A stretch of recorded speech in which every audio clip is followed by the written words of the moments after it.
2025 was a great year for running, both for the sport itself and for my own progress. But if I had to draw how my improvement looked throughout the year, it would probably look something like this. Which probably isn't what you might expect, but really it was probably more like this. So how did I go from running a 17:27 5k in January to now a 16:44 in December? Well, in this video, I'm going to share with you 8 tips that I implemented this year to help me with my running, and hopefully you can use them yourself in 2026 to help improve yours. And if you stay tuned until the end of the video, you might even get a secret 9th tip. Now this first tip might actually surprise you, but I've actually decreased the intensity of some of my runs this year, because instead of doing like 3 really hard sort of VO2 max type sessions a week that are pretty hard to recover from, and you only ended up doing, I don't know, 4 or 5 kilometers of volume in each session, I've started doing something called threshold training, which is where you do slightly lower intensity, still getting your heart rate up, it's still fast, but it's a bit easier to recover from, and it allows you to do more volume so that you can actually get a bigger benefit, because you're able to run like 8 to 10 kilometers in just one session of hard, high intensity work. But because it's that little bit easier, it's like more manageable, and like I said, you can recover faster, because I've even experimented with double threshold training in my training like Jakob Ingebrigtsen video, because that's what he does, and it actually worked really well, because I was surprised I was actually able to bounce back and do a second session like 4-5 hours after my first one, which is pretty crazy. I ended up doing about 16 kilometers of threshold in just one day, so it is definitely worth giving it a try, and it's actually a bit more enjoyable as well, because like I said, it's a little bit easier, and you end up finishing thinking I could do a bit more, rather than oh my gosh, I'm absolutely dead. That's not the only thing that I've started doing more of, as I've also managed to increase my low intensity volume by doing cross training. And I've started doing cross training about twice a week now, for about an hour on a Monday before school, and then I'll just have an easy run after school, and then usually on a Saturday in the afternoon, 45 to 60 minutes depending on how I'm feeling. And honestly, that extra hour 45, I probably couldn't do that if it was just an hour 45 of running, because then my mileage would go way over 100 and I'd probably pick up an injury. So I think doing stuff in the elliptical is definitely a lot safer. Obviously you don't have to use the elliptical, you could use a bike and other sort of machines, but personally I use the elliptical because it's most similar to the running sort of motion that you get, and yeah, I find pretty low impact because I can bounce back from it straight away, or do it like straight after, or maybe even on top of a run, sort of like back to back, in case, I don't know, say you're trying to increase your running from an hour to an hour and a half, you do an hour's run, then 30 minutes on the elliptical, and then after a few weeks just do a 90-minute run. Now the third thing I started doing is hilly easy runs, because as you may know, hills pay the bills. By doing hilly easy runs, you challenge your strength and stamina of going up hills, and you get to practice your technique.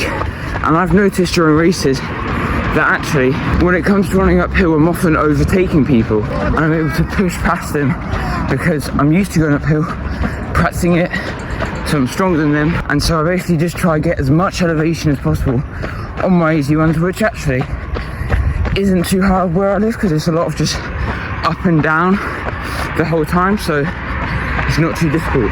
But even if you don't live in a particularly hilly area, you can always just go on a treadmill and use the incline there, and that has the other benefit of that there's no downhill as well. And obviously another benefit of uphill running is that it's less impact on your quads, so quite good if you have an injury or knee pain, and like I said, a treadmill, there's no downhill afterwards. So stop choosing those flat running routes and get running up those hills. And that's not the only thing I've changed about my easy runs, because I've also added strides at the end of almost all my easy runs, and I've mentioned strides loads of times in my previous videos, and basically what they are just fast ways to add in a bit of speed at the end of easy runs without adding in too much fatigue.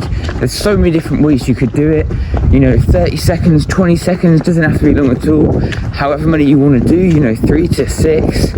It just, honestly, it can vary depend on the day and like how you're feeling, so I would just go based off feel. And before and after doing a run, I make sure to do less of stuff like this and more stuff like this. Because this next tip is about not focusing on the little things and more so focusing on the running and sleep and the stuff that really matters. Because I used to do stuff like an hour of core work in a week, and now I've reduced that so it's maximum 40, sometimes 30. You know, I do less upper body weights in the gym because I don't need to be constantly progressing and just working like a maintenance level to have some sort of upper body strength. And like I said, doing less foam rolling, less stretching, because you don't need to be hammering that all the time if you're not doing the big things, which is what you really need to make sure you prioritize. So actually it's nice because actually it sort of saves you time, and it means you're not constantly trying to add on these little extra 1% that probably don't make as big of a difference as other factors.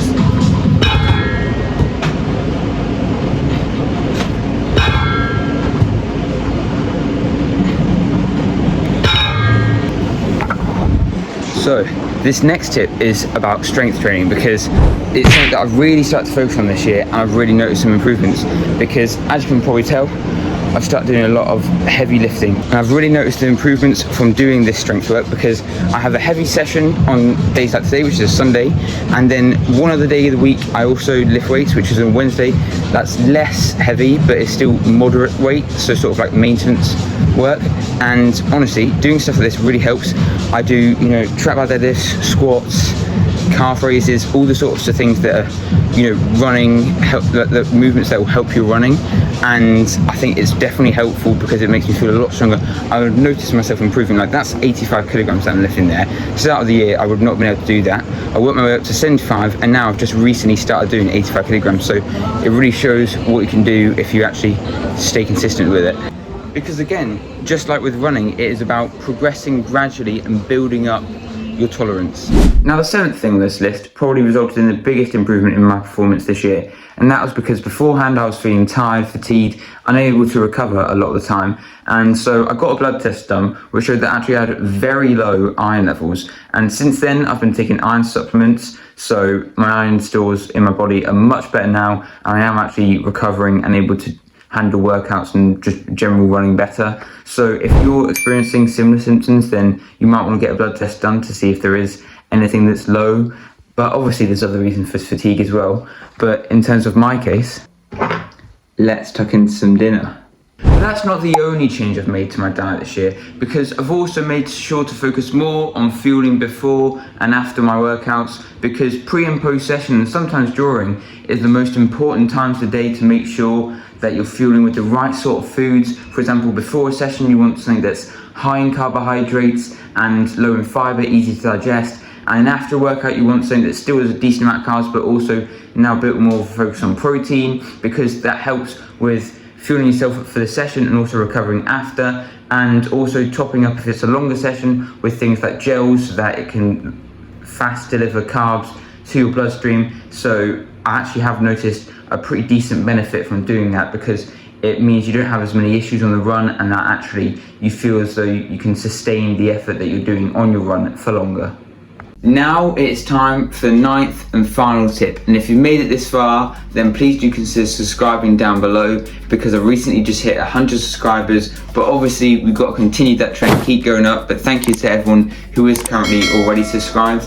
And like I said, this ninth tip, it is to push yourself and go that bit further. Challenge yourself. I know everyone's saying, oh no, don't push too hard, you know, easy days easy and stuff like that. Yes, that is the case, but that is so that you can push yourself in training and really just like practice how hard it's going to be during a race when you're really trying to push. Because for me it's quite easy. I'm off the mindset of you do want to try get every little ounce and just squeeze, and it's very hard to do hard things if you don't think you get much of a benefit compared to doing a hard, you know, session and you know you are going to get a benefit from that. But adding on that extra rep or doing that extra morning run when it's really early and you just like don't feel like it, you'd rather just lie in, I think it really does give a benefit, even though, you know, it might not seem like the best thing that you actually really want to do, and you can't in the short term see a benefit from it. So I would recommend just making sure you do push yourself, do that little bit extra, and actually sort of walk that fine line sometimes, because sometimes you need to really walk on the edge to see how far you can go. But anyway, I hope you've enjoyed this video, and I hope some of these tips you are planning on going to use yourself, because I think it really will help. I'm planning on carrying them all into 2026 as well, so that I can keep on improving and keep on getting better. And I'll catch you guys in the next one.